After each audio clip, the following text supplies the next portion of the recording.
Your sales quota doesn't know your son has a piano recital tonight. And your son doesn't know that your mom needs your prescription before the pharmacy closes. And your mom doesn't know your fridge is empty and there's nothing for tomorrow's lunches. You're torn among systems that operate independently. Each has its own reasoning, and none operates as if the others even exist. They don't negotiate, they just extract. And you're the only one inside all of them at once. And that's not a strength the systems reward, it's a burden they don't account for. The three most obvious extractive systems, work, home, and caregiving, each has its own logic and its own timeline. They have their own definition of what a good job looks like. And they are worlds unto themselves. And this is why I see them operating like parallel galaxies.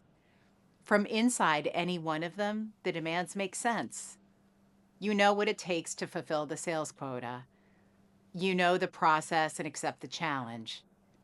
Your son has worked hard and deserves to be celebrated at his recital, even if it means you're missing a meeting. And your mom's prescription needs to start tonight, doctor's orders. You're dealing with the aggregate of several systems, these parallel galaxies all turning at the same time. And this is invisible to everyone but you. You're the only one who can see the whole universe. And this is where you can face the bind of being so vital that you lose your vitality.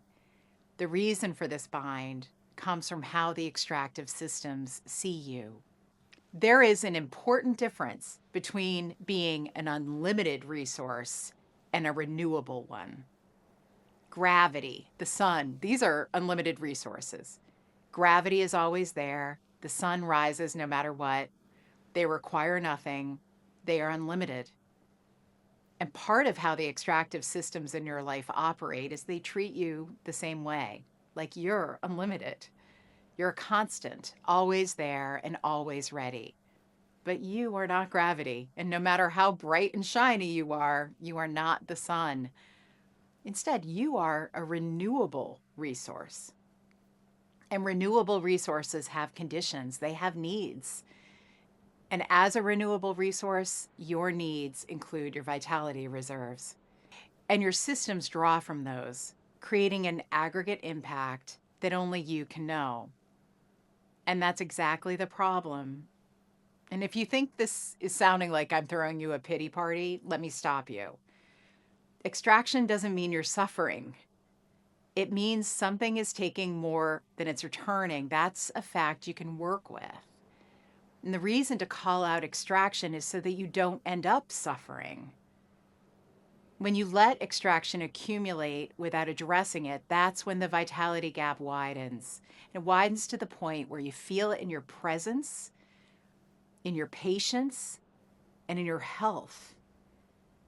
And by then, you're managing damage, and the objective is to never get there. When women feel the weight of extraction, the instinct is to get better at serving extractive systems. And this is the optimization mindset. Get better at juggling. But here's what getting better at juggling actually does. It just keeps all the balls in the air. It doesn't change the number of balls. It doesn't change the weight of them. And importantly, it doesn't ask which ones actually need to be juggled in the first place. And the vitality gap widens when the only move is fitting in the next system's demand, picking up another ball. Better juggling does a great job of this.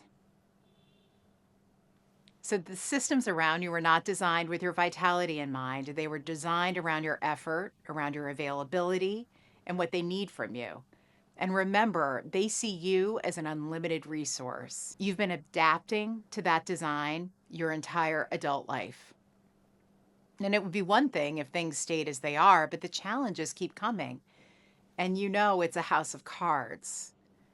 Still, you get the explicit and implicit message that you're on the hook to give more at work and at home. Getting better at juggling doesn't close the vitality gap.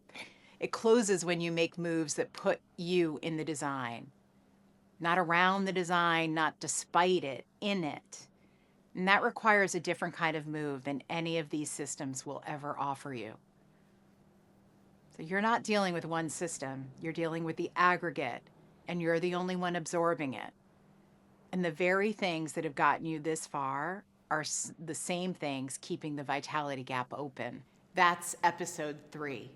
The masterclass is at thefunreset.com. That was better. I liked it better. You just kind of like went